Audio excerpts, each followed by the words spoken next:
Olá, tudo bem? Hoje nosso bate-papo é sobre um assunto que mexe com a vida de todo mundo: impostos. Mas calma, a ideia aqui é descomplicar. A gente vai entender juntos quais são as regras do jogo, aquelas que estão na base de tudo e que garantem que a cobrança seja justa e previsível para todos nós. Vamos lá? Pensa aí comigo, você já parou para se perguntar isso? Se você vendeu um imóvel no ano passado, será que uma lei nova aprovada este ano pode te cobrar um imposto maior por aquela venda? E por que, afinal, existem tantas regras e alíquotas diferentes? Essas dúvidas são super importantes porque elas vão no coração da nossa relação com o governo. E a boa notícia é que tem resposta para tudo isso. E ela não está escondida em algum lugar super complicado, não. Está lá, na nossa Constituição Federal.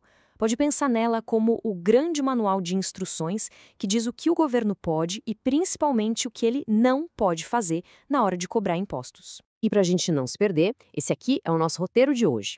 Primeiro, a gente vai entender as regras gerais do jogo. Depois, vamos focar num princípio chamado isonomia, que é a ideia de igualdade.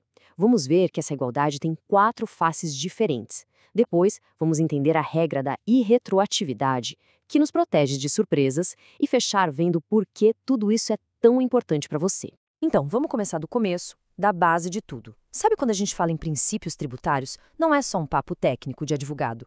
São, na verdade, garantias fundamentais. São essas regras que equilibram a balança entre o poder do Estado de arrecadar e os nossos direitos como cidadãos. É isso mesmo. A Constituição funciona como um verdadeiro escudo. Ela basicamente diz, olha, Estado, a gente sabe que você precisa de recursos, mas não pode sair cobrando imposto de qualquer jeito. Esses limites são fundamentais para a gente ter justiça e, principalmente, previsibilidade na nossa vida financeira. Agora sim, vamos entrar no primeiro grande princípio da nossa conversa, a isonomia. O nome pode parecer um pouco estranho, mas a ideia por trás é muito simples e, olha, muito poderosa. É a regra de ouro da igualdade no mundo dos impostos. A regra na Constituição é bem direta ao ponto. É proibido dar um tratamento diferente para contribuintes que estão na mesma situação. Em outras palavras, a lei tem que tratar os iguais de forma igual. Não pode ter uma regra só para uma profissão, por exemplo. Um médico e um advogado com a mesma renda, a princípio, têm que ser tratados da mesma forma pelo imposto de renda. Ah, mas aí é que tá o pulo do gato, né? Falar que iguais devem ser tratados igualmente parece fácil. O desafio é definir o que significa, na prática, estar em uma situação equivalente. Felizmente, a Constituição não joga a gente no escuro. Ela mesma dá as pistas para fazer essa diferenciação do jeito certo. E é justamente por isso que a gente pode dizer que a isonomia tem pelo menos 4 faces, 4 jeitos diferentes de aplicar essa ideia de igualdade na vida real.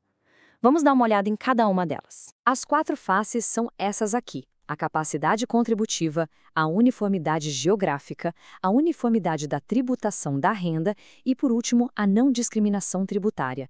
Cada uma delas é um jeito de aplicar aquela ideia central de igualdade que a gente viu. Vamos começar com a capacidade contributiva.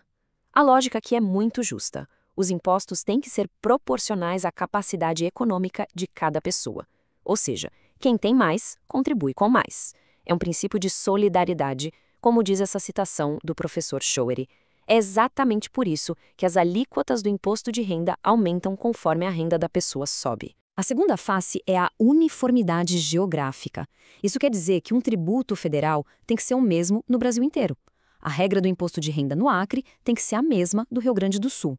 Mas, atenção para a exceção, o governo pode sim dar incentivos fiscais para desenvolver regiões que precisam mais, como é o caso da Zona Franca de Manaus. Aqui, uma desigualdade pontual é usada para buscar um equilíbrio maior para o país. A terceira face é a da uniformidade da tributação da renda. E ela serve para proteger o equilíbrio entre a União, os estados e os municípios. Ela basicamente impede o governo federal de usar o imposto de renda para ter uma vantagem desleal.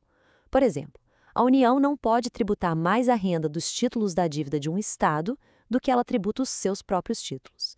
Também não pode cobrar mais imposto do salário de um servidor estadual do que de um federal. E a quarta e última face é a da não discriminação. Essa regra impede que um estado ou município crie um imposto diferente só por causa da origem ou do destino de um produto. Imagina a bagunça que seria se um estado cobrasse mais ICMS só porque o produto veio de outro estado. Seria o fim do nosso mercado único. Essa regra garante que o Brasil funcione como uma economia só, integrada. Ok, já entendemos a isonomia, a ideia de igualdade. Agora vamos para o nosso segundo grande princípio, aquele que responde à pergunta lá do comecinho. A irretroatividade. Essa é a regra que nos dá a segurança, a garantia de que as regras do jogo não vão mudar depois que a partida já acabou. A definição na Constituição é super clara. É proibido cobrar impostos sobre fatos geradores, ou seja, os eventos que fazem nascer a obrigação de pagar imposto, que aconteceram antes da lei que criou ou aumentou esse imposto entrar em vigor. Vender uma casa, receber um salário, esse é o fato gerador. Para ficar bem fácil de entender, vamos a um exemplo prático. Imagina que no ano 1 você vendeu um imóvel. Naquele momento, o imposto era X. Tudo certo. Aí no ano 2, aparece uma nova lei que aumenta esse imposto para Y. Essa lei nova, mais cara, só pode ser aplicada para as vendas que acontecerem a partir do ano 2. A sua venda lá do ano 1 está protegida pela lei antiga. Simples assim. Isso é segurança jurídica na veia. Bom, chegamos na reta final. Depois de ver todos esses conceitos, a grande pergunta é: e daí? Por que saber sobre isonomia e irretroatividade realmente importa no seu dia a dia? A resposta é que esses dois princípios são os pilares de um sistema de impostos justo. A isonomia é o pilar da justiça. Ela garante que a conta seja dividida de forma equilibrada, sem criar privilégios. Já a irretroatividade é o pilar da segurança. Ela garante que você possa planejar sua vida e seus negócios sabendo as regras do jogo, sem medo de que o governo mude tudo de repente e te cobre algo do passado. Então, o ponto central é este.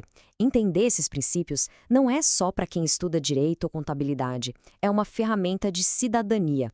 É o que nos permite olhar para uma nova lei e avaliar se ela é justa, se uma cobrança está correta e, claro, defender nossos direitos quando for preciso. E para a gente terminar, eu queria deixar essa reflexão com você.